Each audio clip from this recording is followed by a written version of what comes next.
Though racing has always been dangerous, many racetracks have stressed a focus on safety in the last 40 years. But there are some that, while we do our best to prevent the worst, remain as fearsome as ever. Bathurst is easily among those circuits that can never be made truly benign. Which of our drivers will escape its clutches? We'll find out soon as we get ready to watch Round 8 of the Porsche Owners Club Series. And you'll see it all live here on the Global SimRacing Channel. Hi, I'm Joe Peak, and with me in the booth is Roush Racing driver Joey Atterbury. Behind the scenes is our director, Zach Johnson, and he's using cameras provided by Dougie Beard. 4 miles of climbing and falling can be a lot to take in. Let's sum it up with our track guide.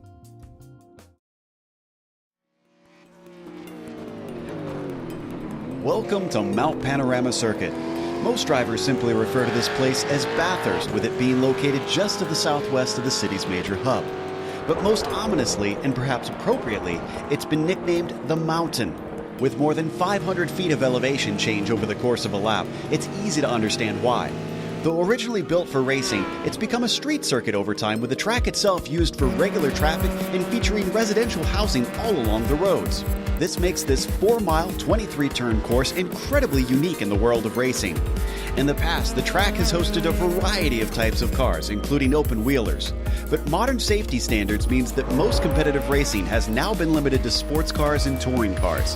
However, the dangers are very real due to the incredibly high speeds and lack of runoff throughout much of the circuit. The quickest parts are the run up the mountain straight towards Griffin's Bend, and then the flat-out blast back down the Conrad Straight and into the chase. This chicane was added in the late 80s to break up the run down to Murray's Corner. But while most chicanes are derided for ruining the character of a track, the terrifying speed as you approach it and the general difficulty make it fit right in with Bathurst challenges. However, the toughest portions are undoubtedly along the mountain itself, with notorious corners like the Cutting, Brock's Skyline, the Dipper, and Forest's Elbow.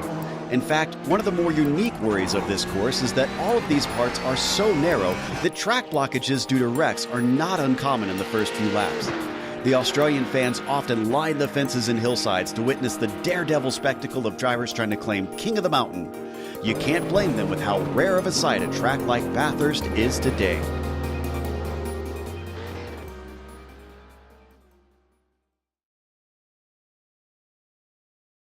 I love when racetracks have nicknames to go along with them. And Joey, this one, it's just the Mountain.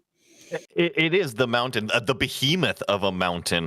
23 turns, 4 miles, just over 6.2 kilometers. And there's really nothing else like it. You could compare it to Nürburgring maybe, but it kicks off Hell Corner, turn 1, relatively simple 90 degree, and there's a few big long straightaways. This first one is kind of roller coaster like, up and down before you get to Griffin's Bend, turn number 2. From there, it is all the way uphill. A few key points to notice: the Cutting, it gets extremely narrow. It is also very, very tight through there, so you have to be careful about any door banging.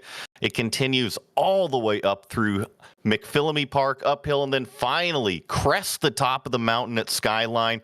Careful about dancing on the brake pedal pressure through the Dipper, and then finally out of Forest Elbow. Downhill through the long Conrad straightaway. These Porsches are going to be singing some top speed, and then probably your best passing opportunity in the entire circuit down there at the Chase, nearly at the end of this lap. So have to keep an eye all the way around this place. Certainly going to be action everywhere if my experience says anything about this circuit. Now, before we get to the racing, we do want to remind you of our sponsors, which includes Porsche. There is no substitute. Find out more at Porsche.com. And Game Changer Wealth, helping you become a game changer with wealth. Contact them today at GameChangerBR.com or at 225-664-2565. Well, Joey, this is pretty much standard fare for this series. Why don't you go over the race details for our fans? Round 7 of 12 here in the season. We're using that Porsche 911 GT3R car. That is the newest GT3 car from Porsche, and it is a 30-minute race. Like always here, they're in a 30-minute open qualifying session, so the cars are out there doing lap times on the track right now. And then, as always, It is a fixed setup, so everybody has the same car underneath them. It's about each driver to understand what the setup can provide and attack the track appropriately. So as we go through qualifying now, looks like Cigar Dewan currently up on the provisional pole and by a pretty good margin. It is a long lap, but even still 7/10 shows that he's got quite a wide gap here down to Chris Walsh, interestingly, the real world driver, back once again, Joey, and showing that he could probably have a pretty good handle on this place. I think no matter what racetrack you put Chris Walsh on, he's going to be one of the faster competitors, and there's no second guessing that here, and it goes down through Forrest's elbow. I think he's actually going to let a little bit of some free space between him and the car in front of him. I'm seeing, actually, Joe, a lot of these cars, they're putting down 8 lap times so far, even 9 lap times, so they're kind of in the groove of it. It's just going to continue to shuffle as that fuel load lightens now. Absolutely. Rondeau currently sits in third, by the way, with Michael Johnson in P4. Michael Johnson with a very good qualifying here. That's usually not his strong suit, so for him to be on the second row, that's certainly a nice little coup out of him. But this car, obviously very distinct. Porsches all kind of have their own idiosyncrasies. We've got our pit reporter with us today, Finn Woodruff. Finn, this Porsche, you spent a lot of time recently at a different track. How do you think it's going to affect the racing here, having this rear engine machine at this place? With the rear engine, definitely going to keep it very much having to, as we talked about it earlier, the brake pressures and being very finite and refined with them when coming down through those S's from the skyline. Really making sure you have the turning points down and making sure that you're not oversteering or understeering. This car will definitely kick out from under you if you're not careful coming through those tight corners. So, but I'm excited to hear them at the top end of the Conrad Straight. They definitely are to be putting some good lap times down. Yeah, the flat 6 as we listen to Cigar Dewan's car head towards top end at the bottom of Conrad. Let's see how quick he can go here. 165 it looked like, or thereabouts. We finally got on the binders and it's down into the chase. Let's see what kind of lap he's got this time through. I'm showing him maybe on a cool down here, Joey, and well, yeah, absolutely, as he's going to head into pit lane.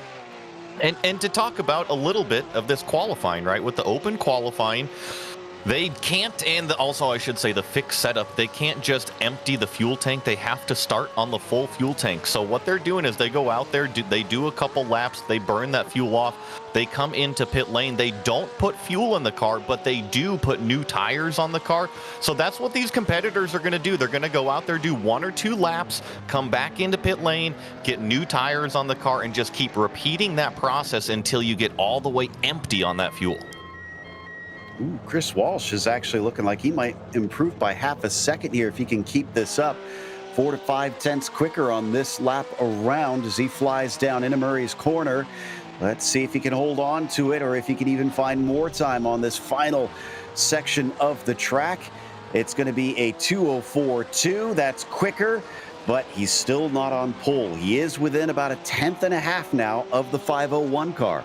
Pretty impressive lap time from Cigar Dewan to have that pole at a 2:04.0. And these GT3 cars, anytime you're approaching that kind of 2-minute barrier here at Bathurst, you are hauling, you're moving. You mentioned we're not even doing 170 miles an hour on the Conrad straightaway, Joe. That means all of the speed is up and down the mountain. Indeed, and drivers who can handle that technical portion of the track, you see him heading into there as we switch over instead down through the chase once again with AJ Roper. He sits in 8th. Could certainly probably make some time up there down through that portion, and here into Murray's corner. Will he at this stage 1/10 quicker than his best lap? And yes, 2:05.4. He improves, but he does not jump up past that 8th position. See who else is trying to get out there on these fast laps. The qualifying is clicking down to 5 minutes remaining, and with the open qualifying session, when that checkered flag falls, as long as you have started your lap, you will be able to complete your lap. Yeah, it takes quite some time. It can almost compare it to places like Spa with the length it takes to get around here in GT3 machinery. And is Walsh already heading back down? Yes, he is. He's certainly getting around here faster than I anticipated. Already back onto Conrad, but I'm not showing him as being quicker this time. Looks like he's about 7/10 slow. So maybe this is another in-between lap before he gets set up to go racing once again. Dewan's directly in front of him right now, and Dewan is also on his out lap, so I'm sure he's going to be setting up to try and get a flyer down here with 4 minutes left on the clock as we watch Chris cross the timing line.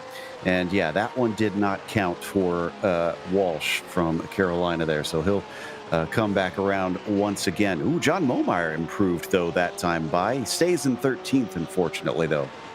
It'll be interesting to watch these two cars, like you said, because they are kind of 1 and 2 in that provisional pole order.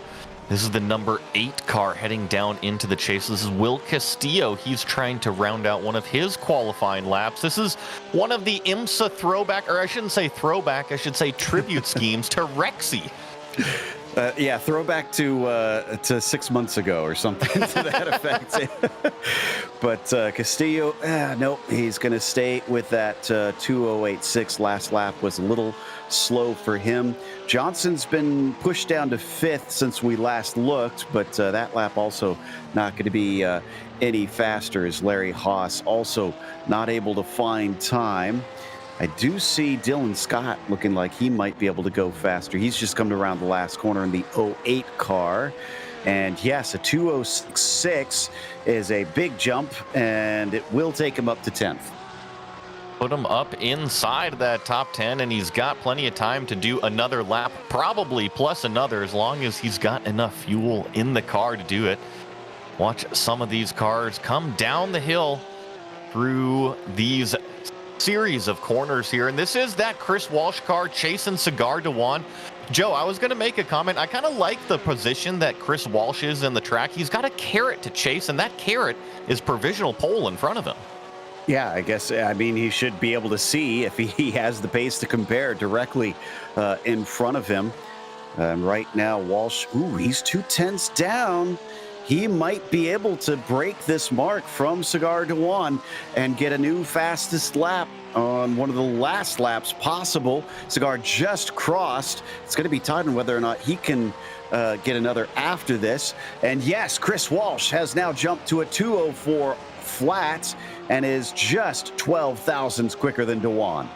And I think that Cigar will be able to maybe squeak one more in as long as he doesn't make a mistake here this lap. I think he crossed with 1 or 2 seconds to kind of spare. Chris Walsh, this will be his final qualifying effort, though. Checking to see if anybody else is looking like they might improve on this lap. It doesn't look like many drivers are currently in the green. So might have to wait until the next time by for a couple of them to see if they can match this. But everybody who's been crossing the start-finish line should be now on their last lap as we watch AJ Roper once again heading down into Murray's Corner, out from under the bridge. Got to keep within the track boundaries here. Keeps it just gently up against the curb. 2:05.1. He does go faster. In fact, that's going to jump him up 2 positions to 6th. That's a really good lap there. 2:05.1. That's right about 1.1 seconds off of our pole time currently. So nice lap from AJ Roper. This is Chad Dick now coming down this Conrad straightaway. He's actually tracking about 1/4 of a second faster than his fastest lap. Looking good then. So the 930, if he can keep it tidy through these last couple corners, will he be able to take it? Or is he going to have to go one more time around? He's got enough time to cross the line for that one if he needs it. Here it is. Oh, he's got a car that's spinning in front of him. He should be able to keep his foot flat to the floor. And no, he is just shy of his fastest lap, so he will have to carry on. See who else is out there, and this is another car coming out of Forest Elbow here. believe this is Gabe Zamora, as the checkered flags are out. So as long as you're on a lap right now, you will be able to complete it. However, you cannot start a new one. I think Dustin Heindel is going to be the first one to take that checkered flag. He's just ahead here, but he's not looking like he's going to be faster. Let's watch and see whether or not Zamora is going to be able to just find that little bit of time. Heindel did not go quicker.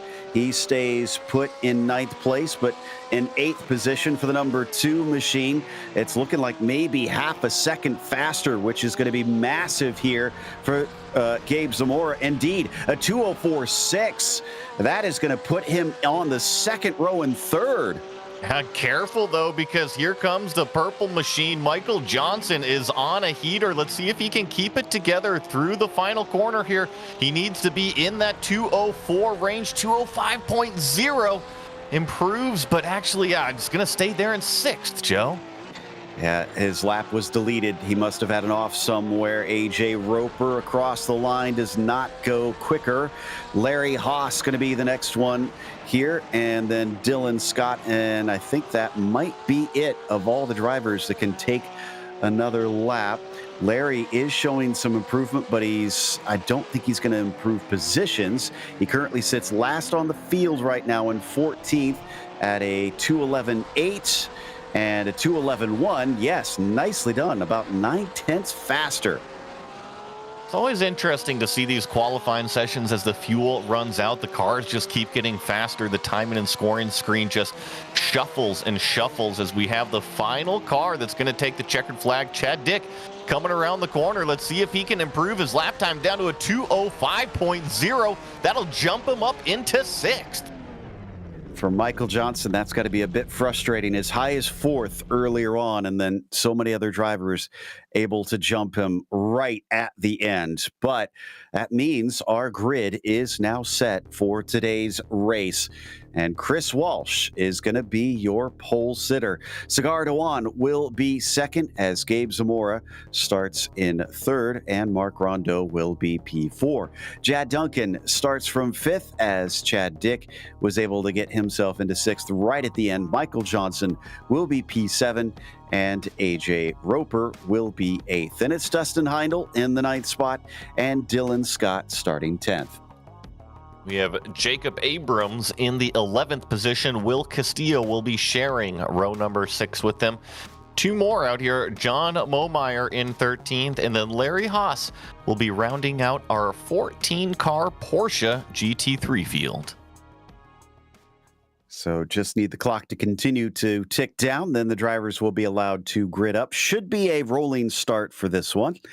And the drivers will be on their way for a quick 30 minutes. Less than 15 laps, Joey. This is not going to be many opportunities. 30 minutes, it does click by pretty quick, and doing 2 minutes per lap, you're right. There's not going to be very many opportunities. And you look at this entire circuit, there's one big passing opportunity. That's the chase. If you don't get it done there, you kind of have to wait all the way around, come up and down the mountain again. And anywhere when you're on top of that mountain, you got to be careful. If cars get checked up in front of you, be patient. Don't go charging through any wrecks. You can cause a big traffic jam if you aren't careful. Indeed. In fact, not just a traffic jam, but a full track blockage is not unheard of, both in real life and here on the sim. So drivers will have to stay on their toes, especially on the first lap or two. Make sure that you don't get caught up in somebody else's mess. Looks like we have just about everybody. Thankfully, we don't have to deal with any kangaroos out here in iRacing, though. Yes, the kangaroo model is not been an established thing. For those that don't know, the bird model has been a long-running joke because that was released some years ago, and some people were not as thrilled as others about that being included in the skies. I think it's funny, and there's all the conspiracy theories. Are birds real, Joe? Oh, don't feed them. Don't even give them anything more. They don't need it. But they're going to head through the chase now. And Chris Walsh is going to get the green flag. Can he bring it home to another win is the question. as he's certainly taken a few already this season. Came in with quite the splash, and now he's going to try and add more to his tally. Could be a serious threat for the championship, but he's going to have to take a lot of wins because he came in on the back foot, having missed many of the early rounds. And it looks like, well, I thought we were going to be ready to go, but here we go. Now we've got everybody lined up, and there is the green flag. Chris Walsh takes off towards Hell Corner, but Cigar Dewan actually caught up to him there and managed to get a pretty good start, but he's not going to be able to overtake the lead round the outside. Top four going to quickly get single file. In fact, pretty much the top six. It looks like a giant zipper here with the head on. They all merged into this tow line, and got to be careful going into this first turn number 2 on the outlap here. You got cold tires. Everybody's been charging down. You got the high top speeds. It's still Chris Walsh leading over Cigar Dewan. Looks like they made it through Griffin's Bend safely, but what about now into the cutting? This is going to get even trickier from here on out, up the mountain and then back down it. So far, so good. I'm actually mighty impressed. A lot of drivers taking it nice and easy. And look at this purple car. The number 9, Michael Johnson, has already snuck up 2 positions. So he's got Jad Duncan and Chad Dick right behind him, who he's already passed. They're looking feisty. They want to get back by. Yeah, there's a little bit of a poke, but Duncan decided against it. Chad Dick still watching. Oh, right up against the wall. Almost think Duncan brushed it there, but I think he got away with it. That was really close. I mentioned on the outlap here, this first lap, you got to get the tires up to temperature. You also have to get the brain up to temperature. You just got done with qualifying. The car was on a light fuel load at the end. Now you got a full tank. You got to be careful. Looks like Will Castillo had a bit of a problem. He's fallen down to 14th, but the car is still rolling. They do have the spare car. I have a feeling there's going to be a few drivers that need it today, Joey. Yes. The mountain, trust me, that's not the only victim it's going to claim. Certainly not. Dewan, though, trying to see if he can make Walsh a victim to another of his wins here, as the 501 has been on a bit of a tear this season, and has definitely managed to make inroads both on his own personal pace and up against drivers like Chris, who's going defensive down into Hell Corner. So he feels vulnerable. That's interesting, Joey.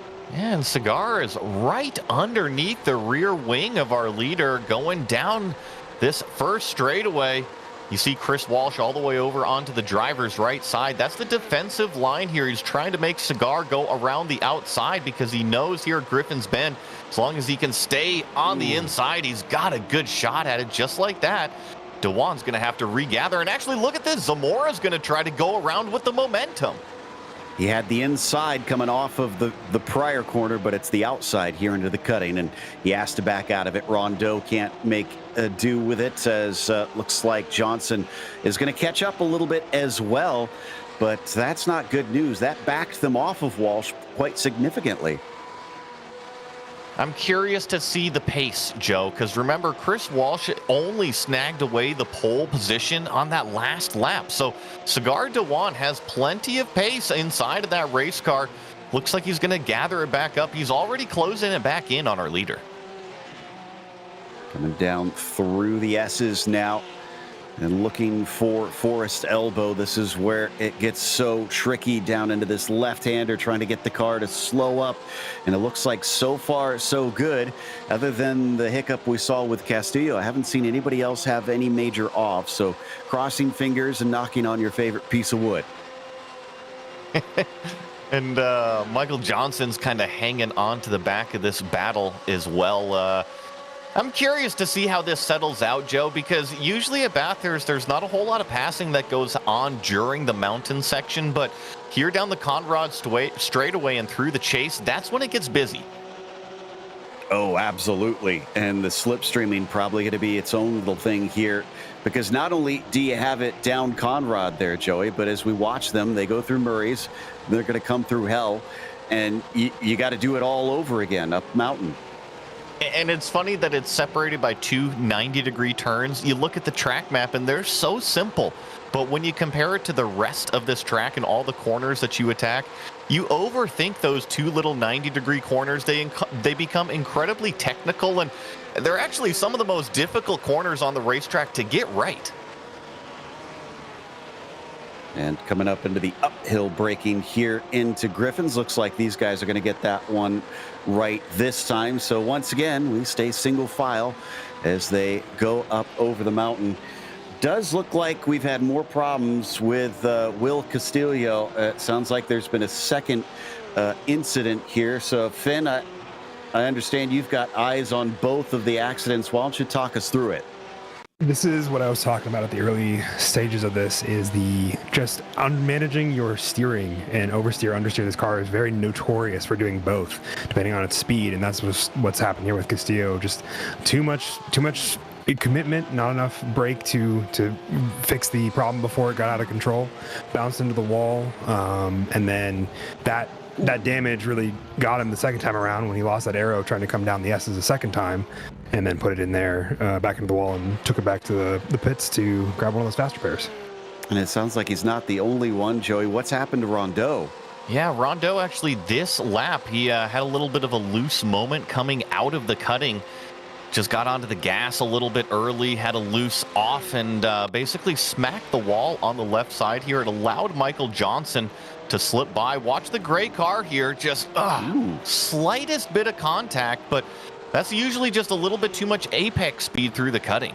I've seen way worse out of there, so I think he got away extremely lucky on that one, that it was just a glancing of that concrete wall. That's the other wild thing about this track. There really isn't a whole lot of tire barriers or things as well to soften the blow. If you have a mistake up on the mountain, it is just straight to concrete. And thankfully, it's the virtual world, Joe, because I know that crash damage bills here would not be very friendly to the sim racers as Mark Rondeau goes off in turn number 1, taking the Pro 2 route through there. I know that the Stadium Super Trucks are popular here, but I don't think that these cars have the suspension travel. No, certainly not. They're built for staying on the black stuff, and he doesn't lose a spot that time. But Mark Rondeau has got to clean up his act here, because more mistakes like that, eventually it's going to bite him in a bad way. And Jad Duncan behind him would certainly like to pick up this position as we hop on board with the bright yellow and black machine. Let's watch to see if Rondeau can keep it a little more tidy this time. He's coming up to my favorite section of the racetrack, Joe. Over these next two left-handers and pressed over through the park and down Skyline now. And actually, look at this. They're having to deal with a little bit of lap traffic here. This is not what you want to deal with as you start coming down the hill. This is narrow. This is one lane. Yeah, this is Castillo, and I need to check and see if he took his spare car, because he looks a little out of sorts here.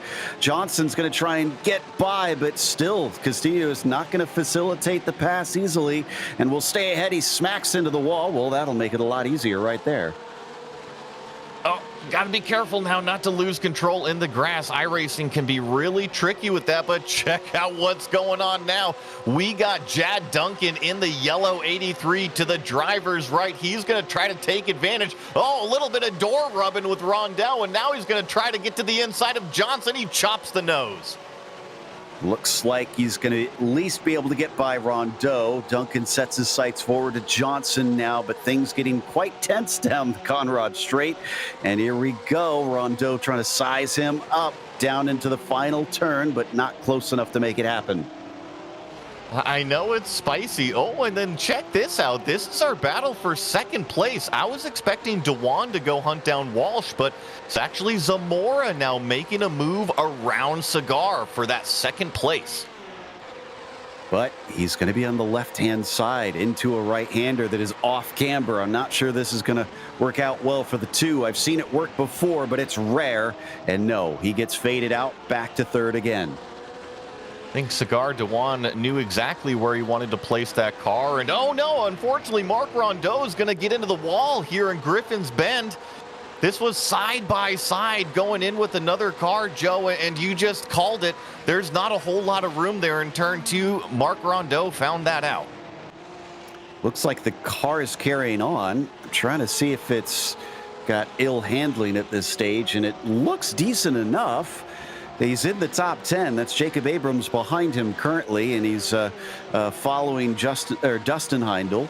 So I think he's going to be able to at least keep going, and he doesn't have a meatball flag. So that's the good news. We'll take a look at that in a second here as they come up and over Skyline and now plunge down the hill. Yeah, I'm pretty surprised with all of the little kind of bumps and scrapes that Rondeau has gotten. He's able to keep the pace in the car quite nicely. It just shows you what kind of race cars these Porsches are. They're built very stoutly, and here in iRacing, they can take a lick or two. Certainly seems like Rondeau's car has. I'm kind of surprised it's working as well as it does. But I believe, let's see if we've got the replay spooled up now that they've finally calmed down. Finn, why don't you talk us over what happened here? Definitely a little too much speed and then not enough room being given by the 11 is what I would like to say, and then just gets kind of gently pushed out. And once you lose traction on that rear end, it's just going to slide on you, whatever direction you had going. Momentum you're carrying, you're just going to carry it in that direction until one of those wheels catches up to you to have some ground. Thankfully, he hit it on the side, managed to get most of the damage, impact on the actual wheels itself, which those are pretty reliable. So they aren't... I definitely understand why he's being able to keep his momentum and pace back up. There we go. Sorry. Well, that's the great news for fans of Mark, but unfortunately for him, he's down 6 spots from where he started, and he's going to try and get one back, but we're watching ahead of him. Chad Duncan has gone from the attack to defense. AJ Roper is the one that's putting the pressure on here. Chad Dick also in behind there in the 930.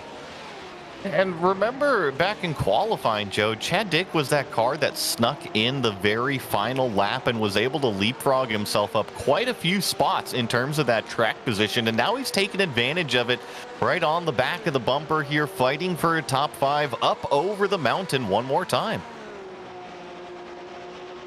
Down into McPhillamy Park here. Very fast left-hander. Seen a lot of wrecks there over the years, but they're all three going to be able to navigate it safely. And then back and forth into the dipper. Looks like, once again, Chad Duncan finding some more speed, putting himself at arm's length away from AJ Roper. Oh, do you see how close the 930 was there?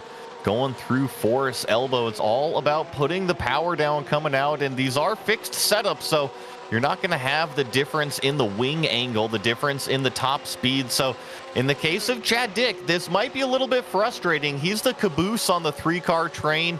Even though that he's in the slipstream behind AJ Roper, Roper is still in the slipstream of Duncan. We might want to go back to the battle between Zamora and Dewan. And Dewan has now had 2 officers. No, we go side by side a little farther back as now we take a look at this fight here for second place.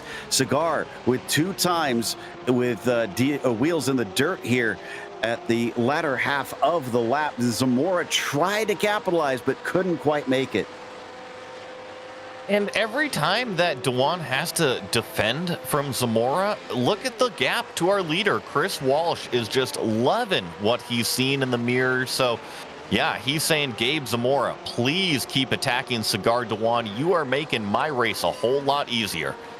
3 seconds ahead at this stage. More than that, 3.5 really.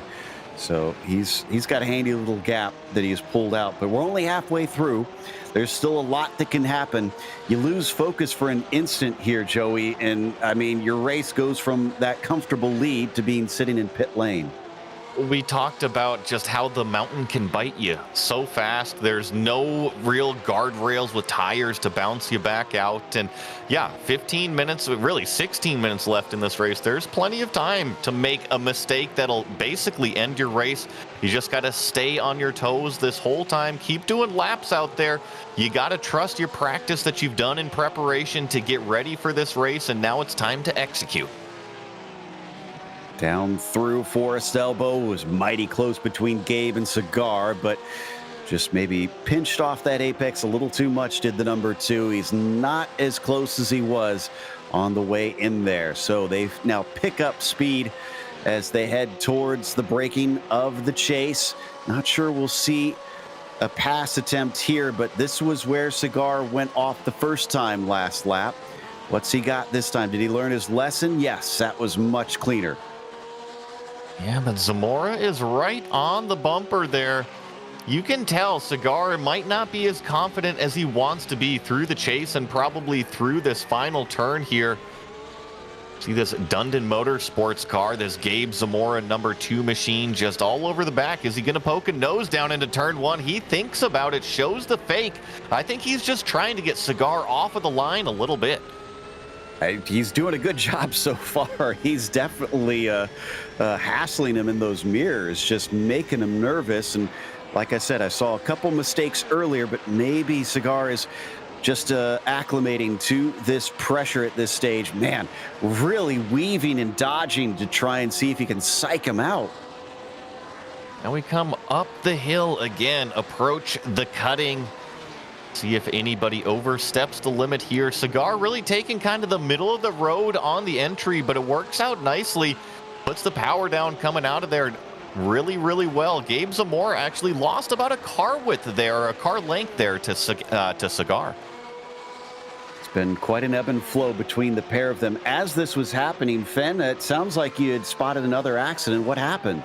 Oh, it was John Momeyer coming back on one of his laps, just happened to lose control of it right there. I believe at Skyline is where it was, and bounced it off the wall, and then was just trying to nurse her back to the pits after that. Definitely some sort of wheel damage infecting the handling there between those two incidents. So I think we have that up here now. I think. Sorry.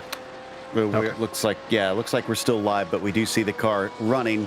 He's in 13th, and he's about he's a minute behind Chris Walsh right now, so half a lap already lost. He is not probably going to be getting that great of a result unless somebody else has problems here at this stage. Looks like the battle's still somewhat tight here for second between Dewan and Zamora, but not close enough for Gabe to make an attack down into the final turn this time by. Top drivers here on the podium actually still where they began this race. No change in positions. Cigar is definitely not on top of his game at the chase there. I thought that this lap that he just completed was a fantastic lap. It was actually his best lap of the race, and up and over the mountain section, he was hauling the mail. He had checked out from Zamora, but then going down into the chase, Joe, you had mentioned a couple laps ago he had just dipped a couple tires off, and I still think he's still trying to find himself down there. Yeah, I suspect you're right on that one. Down to only 12 minutes left on the clock now. Many of the battles have started to separate. Drivers maybe trying to get into the rhythm, worry less about those around them and focus on their own race here. As these two fly through the various parks up at the top of the hill, looking for McPhillamy with that blind crest on the way it dives in and then switches across the track for Skyline. Another blind corner, plunging across as you weave back and forth, hitting the brakes, hoping to keep up with it, not letting the car try and get away from you. So far, so good between them. Just half a second separating these two. They look fast. Oh, and that was a little wide there, Joey. That was way wide out of Cigar Dewan, and look at this, Gabe Zamora. He is right on the bumper, and we usually see about a 2-mile-an-hour difference when you are in that draft. He's going to poke out two drivers right, and actually, no. Joe, check this out. We got some bump drafting going on the Conrad straightaway. Maybe trying to work with them. I mean, they're 4 seconds behind. Oh, both of them go off. Both go way too deep. And it looks like they'll be able to get back onto the track without incident, but it did cost Gabe a little bit more. He's now about 2 seconds behind Cigar Dewan. Before that happened, I was thinking that maybe Joey, he was going to try and work together with him to see if they can gain the time back on Walsh. It's the classic Ricky Bobby, you know, the slingshot. They're doing the hand signals in the car, and then they don't realize they're doing 5 miles an hour faster by the time they get to the brake zone because they're having so much fun bump drafting each other out there. It was just a silly little mistake, wasn't it? Absolutely. That's always one of my worries whenever I get that extra speed from the slipstream, that I'm not anticipating that extra speed well enough to try and hit the corner. And, well, that was a good example of what happens when you don't. As I thought I saw in the background, looked like maybe Jad Duncan with a move, but it looks like no, he is not. He is single file. He's actually trying to chase down Michael Johnson, who is staying very true to form. The man that races a lot better than he qualifies, still up 3 spots. Got a little bit of some clean air in front of him. The cars really in front are doing lap times about a half a second faster than what Michael is doing. So as long as he stays consistent right here, he will collect another top 5. And sometimes at the mountain, it's all about staying consistent, just like, unfortunately, John Momeyer is finding out. Looks like he's having another agricultural experience. I like that way of putting it. Yeah, he's softened the grass, but he's returned once again. He still sits in 13th place. But they do have incident limits in this series. Let's not forget 17X, and he's going to get a drive-through. So this, frankly, isn't a track that usually you see the incidence limits be a problem. Well, someone is certainly racking them up here. Who's facing backwards? And, oh, I really hope we've got nobody coming. Trying to make out who this is. Jacob Abrams. Oof. That was close right there. That was Will Castillo. Yeah, that was actually a lapped car getting through. So thankfully he was able to, I'm sure if he saw that yellow, he was able to whoa up and not worry about losing a position. Okay, well, let's see how he wound up here. Fenn, did you manage to get a look at this one? Yes, I did. Pretty easy. Once again, the same thing I've been mostly talking about a lot of these crashes or spin-offs is the not getting on the brakes or gas too soon, not countersteering enough, losing that rear end before it's able to be managed and brought back into line with that rear engine carrying all that weight with it. So thankfully, I don't think took anybody else out, and I think he also just maybe graced the wall for like 2 seconds, but he's all right. So, yep. Looks like it was a decent spin-off, but not as good as Frazier. As we check out the action here with who has just lost it. That was the 5 of Larry Haas. And unfortunately, you see the front end damage. I was just about to say that Jacob Abrams, he got away with it. You do not spin going down the mountain and not hit a wall. I don't know how he got away with it, but Larry Haas, not so fortunate. Yeah, missing the front bumper. Now the question is, will he bring it into pit lane to take that spare car to replace it, or will he just keep going? I mean, it's only 7.5 minutes left. Almost might be worth it to just plug away here. I always like seeing the modeling. I'm such a race car nerd, Joe. You got to see a little bit of it earlier this year, but I love looking under the bodywork, seeing exactly what's going on. These big old air ducts trying to tunnel the air, the radiators in the front. It's always fun to look at what's going on. Yeah, and iRacing put some impressive detail into these cars, I have to say. So looks like he will carry on and keep going. Oh, no, Mark Rondeau's problems just keep going, and he's going to try and get turned around as he gives just enough space to Dustin Heindel. Anybody else coming along? Looks like Will Castillo, but he's going to get it turned around in time, as the 11 is not going to want to remember this one. And look at the car. It's definitely got damage on it now. I think I see damage on the left rear and right rear, as well as just kind of the whole rear end, which is where you don't want to have the damage on the Porsche. Everything happens back there. Yeah, and, well, he's got it going. He's down into the chase, and it looks like it made the corner pretty decently. So once again, he gets away light, without really too bad a damage, it appears. But he just keeps on plugging. Didn't they film Mad Max down in Australia? They did, yes. Oh, okay. I was just double checking. Do you think Mark is maybe trying out for the sequel to the remake, or, well, I guess it wasn't really a remake. I guess it was just another.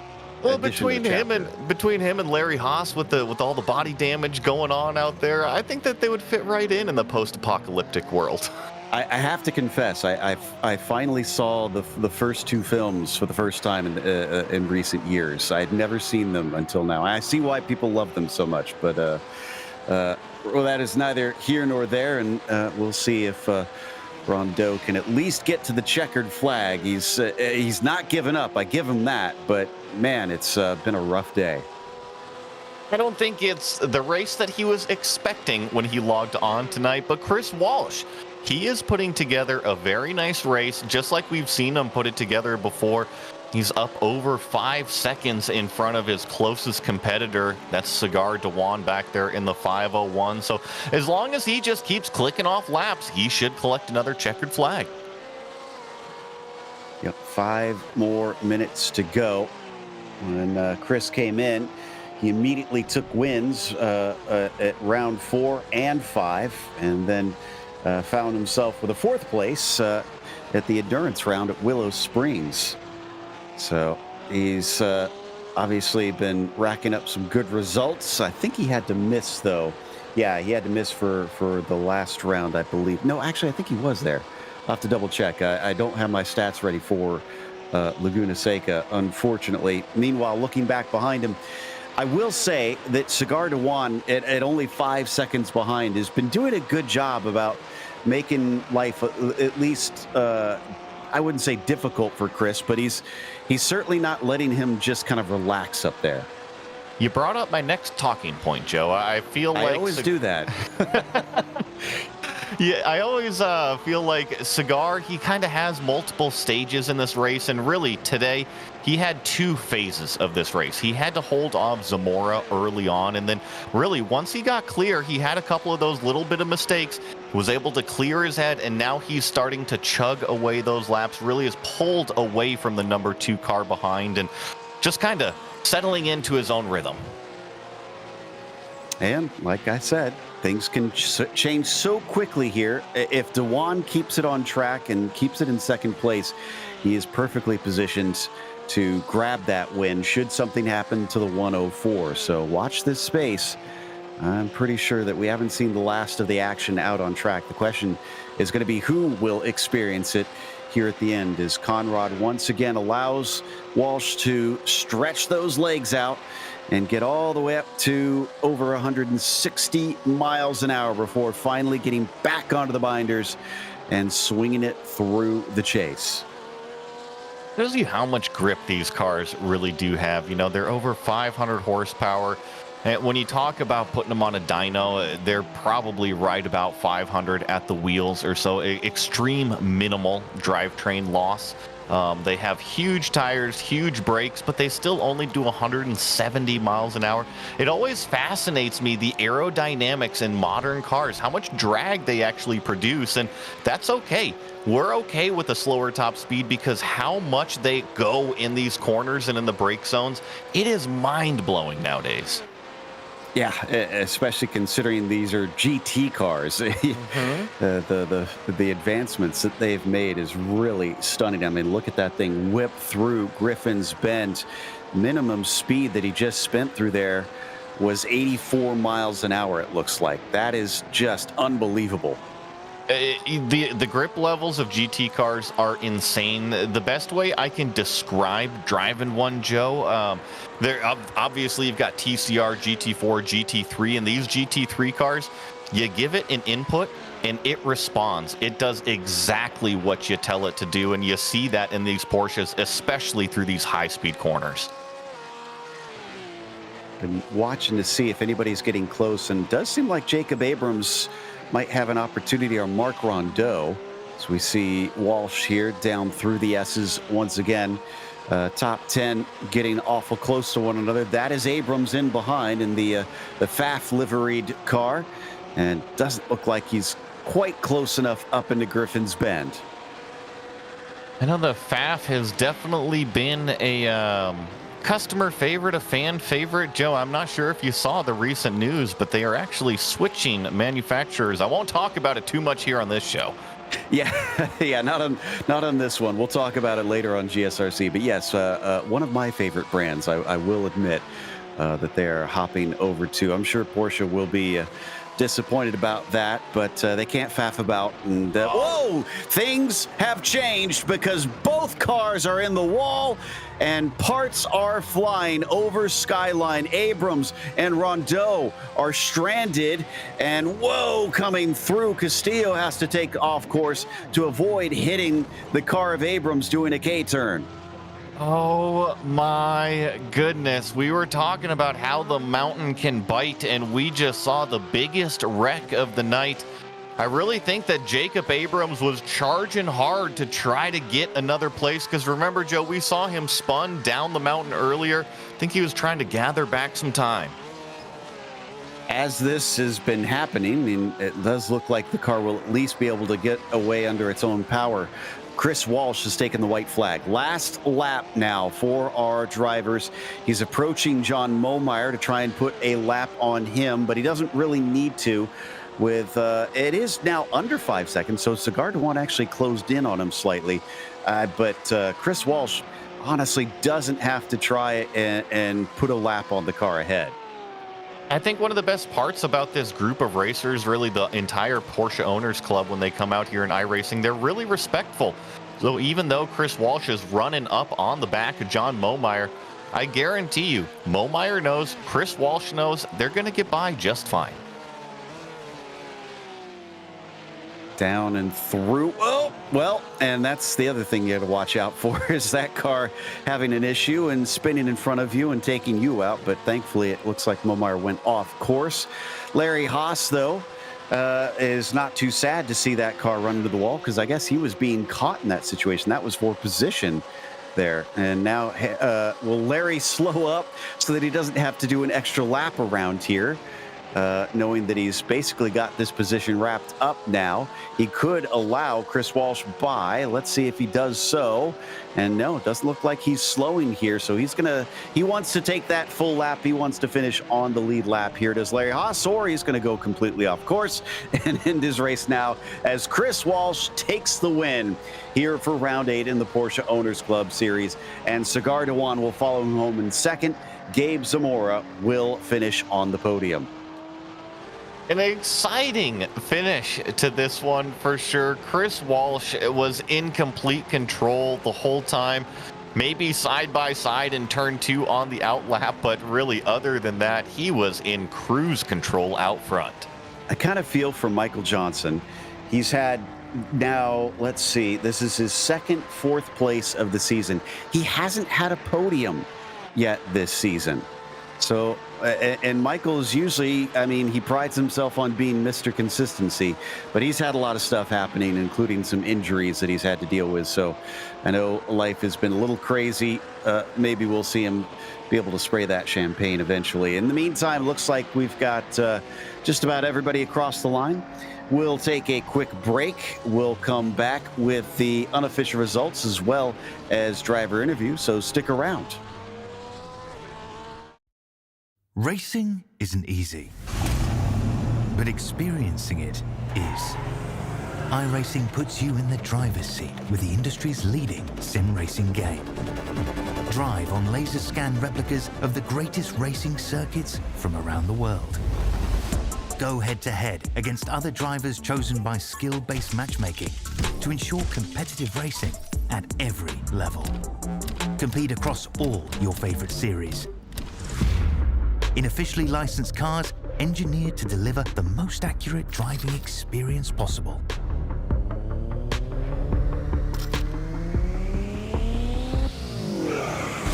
Join a race or host your own with players from across the globe. Race against the computer or in a league with friends. Feel the thrill behind the wheel. Visit iRacing.com.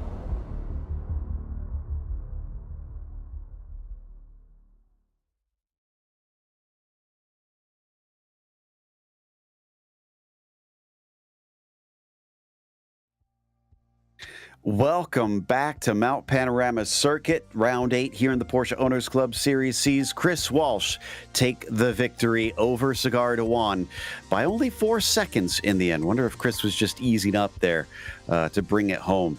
Gabe Zamora was fighting Cigar for much of the race for that P2, but couldn't find a way past. He had to finish where he started in third.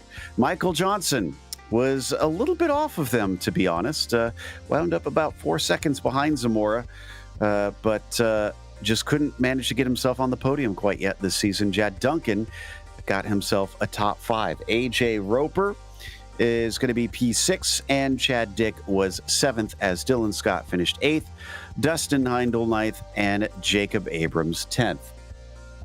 And we have Larry Haas unfortunately missing a front bumper, but will finish in 11th. John Momeyer in 12th. Mark Rondeau had quite a few issues out there, finishes in 13th, and then Will Castillo does finish in 14th. All 14 cars did finish the race. And it looks like we have Chris Walsh ready to talk to us about this one.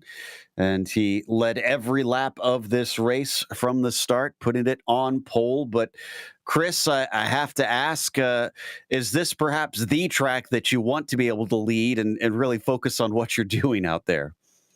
Yeah, I mean, I think if you can get out front in Bathurst and just stay super consistent, it's a hard track to pass around. And, one little mistake and you lose a bunch of tenths anywhere, especially going up the hill. So, yeah, I mean, this is a track I used to hate and done the Bathurst 12-hour enough times now to where now it's one of my favorites. But it went pretty well tonight. Now, we saw that the time went down from about 5 seconds and finished just under 4 seconds in the end. Were you backing off at all at the end just to preserve the car? Yeah, there's really no point in like full sending everywhere when you kind of got a big gap and you can manage it a little bit. So, I saw Cigar he was doing good laps, but I knew there wasn't enough time as long as I didn't make any major errors. So I just said, hey, let's do the sure thing here and get it to the end. Well, you certainly seem to be picking things right back up where you left off. But next time out, we're going to a little bit of a different 4-mile track in Road America. Have you had any experience there, both real life or in the sim? Yeah, no, I've driven there in real life. I have some experience, so I'm looking forward to that one. Road America's fast, so it's a really fun track. It'll be great with this car. Oh, absolutely. It's there's few cars that it's not great with, but congratulations on the win, and we look forward to seeing you in Wisconsin. Thanks. I appreciate you guys. Have a good night. That was Chris Walsh. Your winner here today is behind him. Like I said, about 4 seconds back, it was Cigar Dewan, and Joey has caught up with him. Cigar, congratulations on the second place today here at Bathurst. Hey, I can't tell if this is 2 weeks ago or 2 weeks before that. Yep, second place again. Here I am. Yeah, but you've had a first in between then and now, so it's okay. Fair enough. Well, let's talk about your race a little bit. The first half was different than the second half. You had some company in your mirrors in the form of Gabe Zamora for a while. Oh, yeah, Gabe was super fast. And honestly, I think for him to be that close to me the whole time, he was probably faster. And I hate that I couldn't keep it on track while defending. I kept dipping a wheel out into the grass. So I feel a little dirty for doing that. But I think we had some great racing there, and just overall try to, no contact between the two of us despite all the crazy stuff. And then at one point, I don't know what these corners are honestly, but like the fast chicane at the end of the track, I just was looking in my mirrors and I looked out and I was like, oh, I don't see the 100 board anymore. I probably should brake. And I think he went through the exact same thing because he went off and I dipped the wheel in the grass again. It was intense. I don't know what happened, but challenging Chris going into turn 2, I think we had a little bit of contact. And after that point, my car just wasn't behaving the same all the way until like halfway through the race where it suddenly started to feel normal again.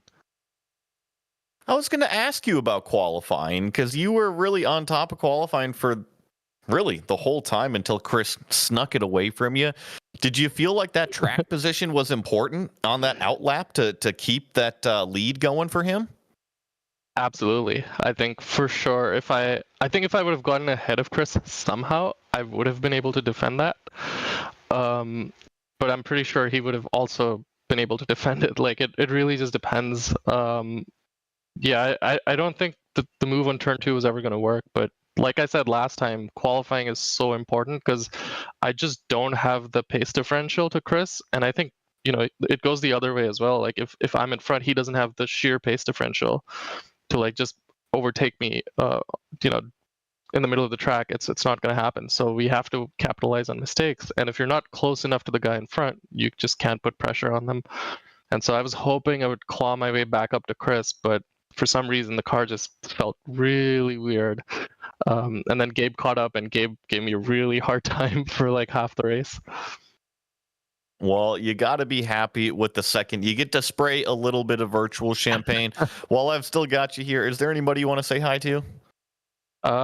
Yeah, I guess hi to anybody that's watching. Thank you guys for doing this as usual, and thank my wife. I don't think she waited for dinner this time, but thank her nonetheless for letting me do this. Well, hopefully you still have a plate of food when you get out of the sim. That was Cigar Dewan coming home second today in his number 501 Porsche. Indeed, and he was followed by Gabe Zamora, who definitely gave him a run for his money. Gabe, you gave it the good old college try, but you couldn't find a way past in the end. Is there anything that you're looking at and feeling like you missed an opportunity, or was that 100%? Well, I was kind of I wanted to wait till the end of the race to really make a move on him. I knew the draft was kind of keeping me close to him, so if I could just hang in there and keep it close like that for a couple more minutes, maybe I'd wear him out and then I could make a move. But yeah, man, that was a lot of fun. Very dramatic. That it was, and I've always found it's quite scary to be close to somebody here at the mountain, just because if their race goes wrong, often your race goes wrong. Did you have that thought in the back of your mind for much of it? No, because I know these guys, they're always finishing 1 and 2. So I knew that he was going to be on his A game and he wasn't going to make any mistakes. And I knew that, I could hang comfortably with him down the hill and up the hill as well. Well, it definitely gave us a lot to watch out there. When you go to Road America, it's going to be a little bit similar with the slipstreaming. Do you think you can get the track position first and start ahead of him, or do you feel a lot more confident about making passes there? I kind of like that feeling of hunting down people. All season pretty much I've been in the middle of the pack trying to work my way through the pack, and it just kind of feels at home for me. Kind of being hunted like that is a little uncomfortable. So, if I qualify well, I qualify well, and then we'll see what happens. But I don't mind chasing people down. Well, good stuff. It was interesting to hear who prefers what on that situation, and congratulations on a podium today. Thank you. Appreciate it. It's fun. Gabe Zamora, obviously more interested in being the wolf than the rabbit, I suppose. But I'd say did a great job chasing today. And we're going to step aside now as we close up with a big thank you to our sponsors. Of course, Porsche. There is no substitute. Find out more at Porsche.com. And Game Changer Wealth, helping you become a game changer with wealth. Contact them today at GameChangerBR.com or at 225-664-2565. Thanks to the team today, Joey, Zach, Dougie, and Fenn. Make sure to check out our social media, our website, and our merchandise store. And don't forget to subscribe to our YouTube channel so you don't miss a moment here on GSRC. Next time out, Road America will be Monday, October 23rd, 11 p.m. Eastern, so 2 weeks from now. Be sure to check out our other broadcasts that we have listed here in the meantime, though. And until next time, race clean, race hard. We'll see you on the track.